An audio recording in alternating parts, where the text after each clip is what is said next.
dobri ljudi, dobrodošli u još jedan videoklip na Milika YouTube kanalu. Jutros sam kao sa dve leve noge. Spremam se ovdje da izlakiram malo nokte, čisto kako bih počela da se osjećam kao da sam spremna za ovaj dan.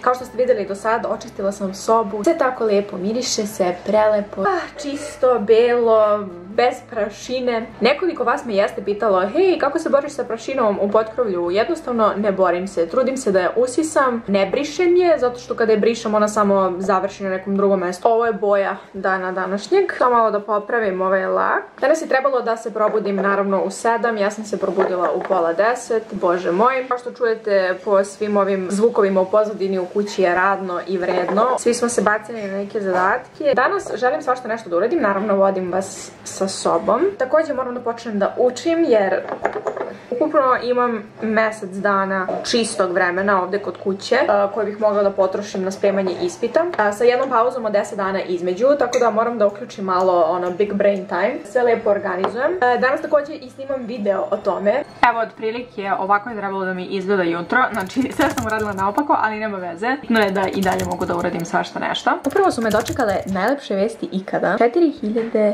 subscribera. Milika je stigla do 4000 subscribera. Hvala vam mnogo. Thank you so much. To mi je nekako bio cilj do jeseni, ali predupredili ste me. Hajde ja da se bacim na ovu prvu sesiju učenja. U pitanju je taj jedan ispit na koji ja nisam izašla 3 ili 4 puta. Što sam četvrti vidjela da nije strašno i sad nekako jeste mi ostalo za posljednje rokove, ali šta da. Ono što je dobro jeste da sam pred ispitne zaista uradila gotovo savršeno. Ono što je također odlična stvar jeste da sam ovaj ispit pred svaki rok zapravo spremala. Tako da mi je ostalo 20% još gradiva da pređem i onda samo da se posvetim ponavljanju i učenju, što mi poprilično skraćuje vrijeme koje ću morati da utrošim na ovaj ispit sada tokom leta. Lakše ću ga spremiti i moći ću brzo da počnem da spremam njegov par koji ću polagati u septembru. Ova bebica je na prodaju, kao i još par nekih stvari koje ću ostaviti u ovom kadru. Pa ukoliko ste zainteresovani, pišite mi na Instagramu u DM @MilikaTube.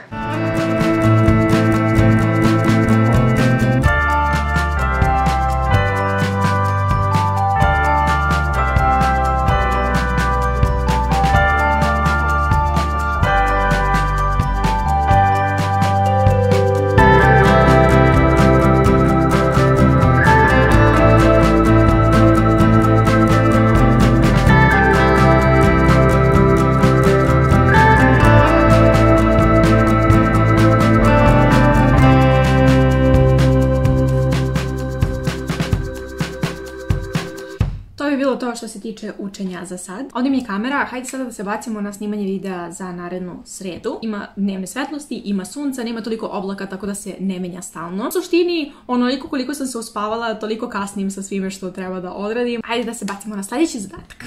I upravo sam završila snimanje. Ljudi moji, crkla sam. Samo pratite YouTube kanal Milika, u sredu kačemo ovaj video. Kako spremati ispite tokom leta.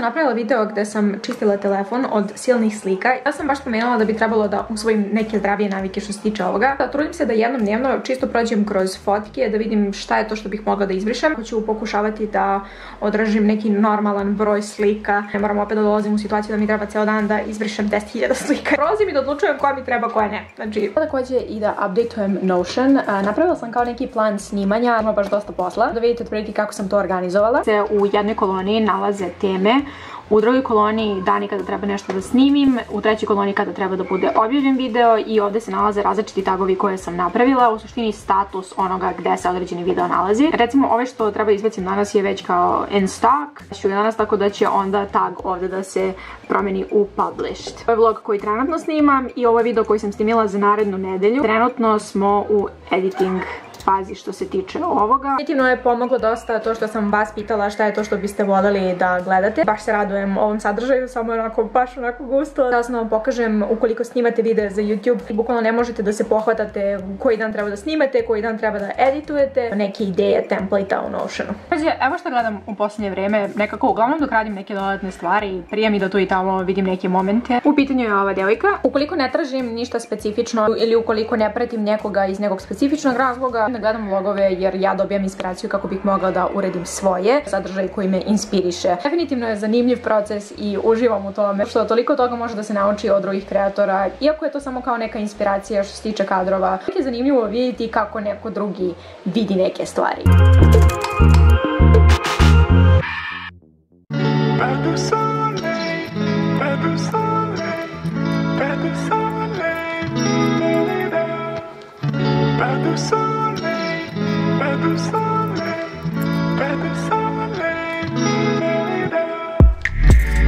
Dobrodošli u drugi dan ovog vloga. Počela sam malo da eksperimentišem sa kafama, tako da sam uzela kafe americano, hladan. Pitaju vas da li hoćete led. Da, želimo led food, želimo led u kafi. Sam probala njihov običan cold brew, ali mislim da je ovo odlično ako ne želite ništa sad da bude prejako.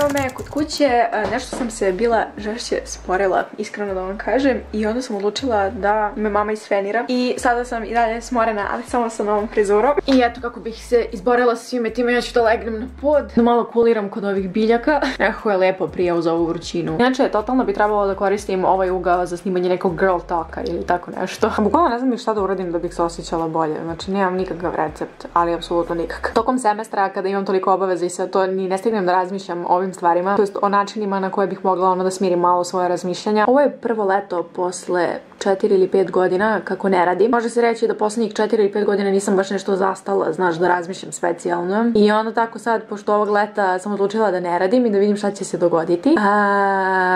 Ostala sam sama sa svojim mislima.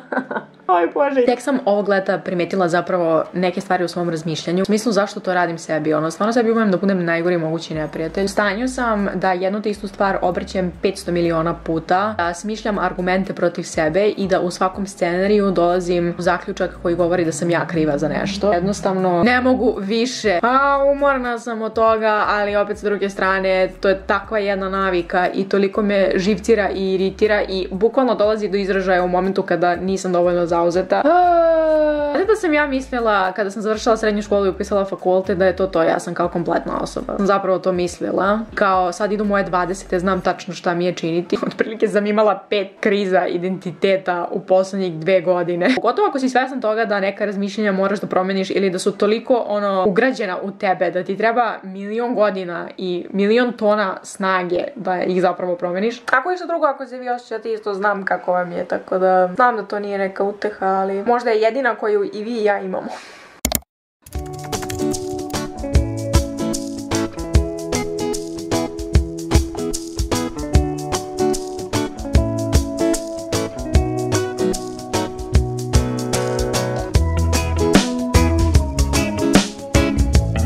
Dobro jutro, dobri ljudi, dobrodošli u treći dan ovog vloga. Kao što vidite, danas smo u mnogo boljem izdanju. Željela sam malo onako sebe da podignem, da se osjećam lepo kod kuće, obzirom da danas imam dosta posla. Tako da samo želim nekako da imam lep i miran dan. Možda je kao da ponekada previše želimo da stvari stalno budu na nekom višem nivou, nekog uzbuđenja, sreće, i shvatila sam vremenom da to možda nije dobro. Počela sam dosta da nekako priželjkujem mir.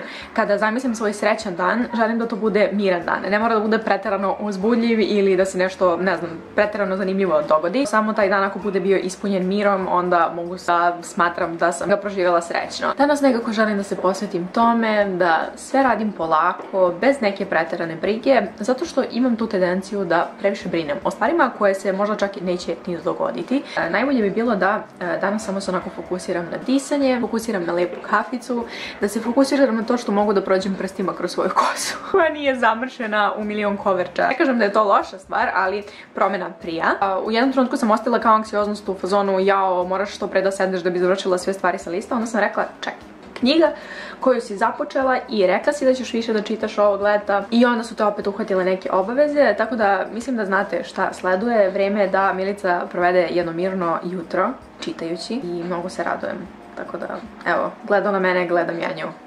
Svemu, hvala vam što ste i dalje tu, hvala vam što gledate. Iskreno sam bila dosta u konfliktu sa sobom da li da jučerašnji snimak stavim u ovaj video, ali pretpostavljam da nije moglo realnije od tog momenta, tako da s obzirom da se ovdje trudim da uvek budem iskrena sa vama, onda jeste odluka bila poprilično logična. Ako išta drugo, možda se i vi osjećate isto, nadam se da ne, ali ukoliko da, eto, apsolutno vas razumem i ovo je nekako proces. Ja nemam sve odgovore, niti imam savršene sisteme za obavljanje različitih zadataka, za sreću, za produktivnost, za ovo, za ono. Je ovo jedan proces u kome i ja nalazim samu sebe. Ali dobro, pokušavam da nađem neku lepotu u tome. Kad se zaista potrudim da to uradim, stvari odjednom i ne izgledaju tako strašno.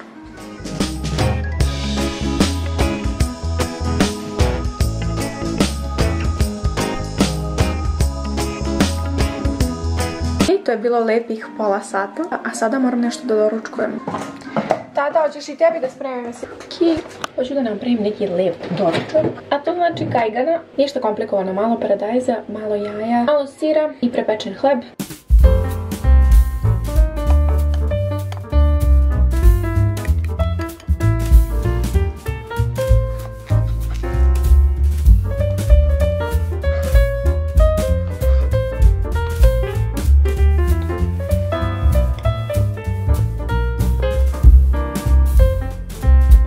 Ako nemate ovo u kući, onda stvarno ne znam šta raditi.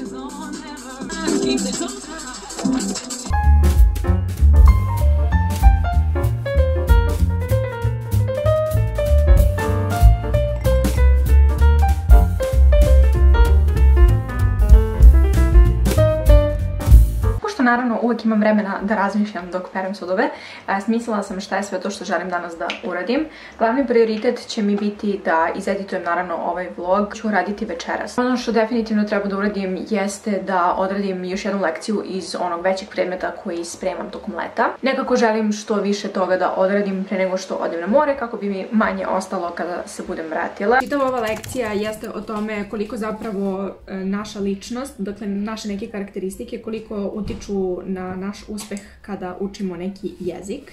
Od inteligencije do vaše ličnosti i afiniteta, poput toga da li ste ekstrovertni, introvertni, da li volite da eksperimentišete, da bukvalno kroz ovo možete da nekako napravite tu jasnu razliku između toga šta je znanje koje je prikazano u nekom formalnom kontekstu, to jest u učionici, gde je sve u okviru nekih testova, udžbenika, organizovanih lekcija, i koliko zapravo oblika sa druge strane ima komunikacijski aspekt i da li je zapravo sve ono što nam je bitno u učionici bitno i u tom komunikacijskom aspektu. Sve su to neke teme za debatu i trenutno se ovo poglavlje bavi time. Sve su naše motivacije i za učenja nekog jezika, da li one potiču iz nekih ličnih razloga ili potiču iz nekih spoljašnjih razloga. Dosta ljudi uči jezik samo radi komunikacije na poslu. Imate ljude koji uče strani jezik zato što su zaljubljeni u tu kulturu ili žele da žive u toj državi. Dovodim u vezu sa time koliko zapravo su ti učenici onda uspešni u zavisnosti od tih unutrašnjih spoljašnjih motivacija, u zavisnosti njihovih karakteristika, pošto postoje istraživanja na tu temu. Ukupno veoma zanimljiva tema. Ovo mi je bilo jedno od omiljenih poglavlja koje sam čitala. S obzirom da sam pročitala 6 ili 7 ovih poglavlja, to jest ovih kao lekcija, nisam ih sve zapisala kao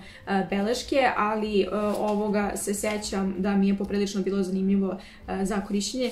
Za čitanje ovde sam najviše ispodlačila, ima toliko nekih zanimljivih činjenica. Sve se vraća na ovu ilustraciju gde imate nekoliko govornika i oni komuniciraju sasvim normalno, dakle bitno je da prenesu misli jednim drugima, a ova žena sedi sa strane kao da li oni znaju da se u trećem licu jednine dodaje nastavak s, kao kako mogu to da ne znaju. Opet ti govornici pričaju na stranom jeziku i stvari funkcionišu. Tako da, jeste definitivno tema za razmišljanje, bez obzira studirali jezik ili predavali nekome ili vi zapravo učili jezik u slobodno vreme iz bilo kog razloga. Otišla sam časkom do prodavnice, nešto su mi se prijele breskve. Da sam napravila limunadu sa kiselom, tako da je to ono što ćemo sada da uradimo. I da, malo da se restartujem jer počela sam da gubim koncentraciju.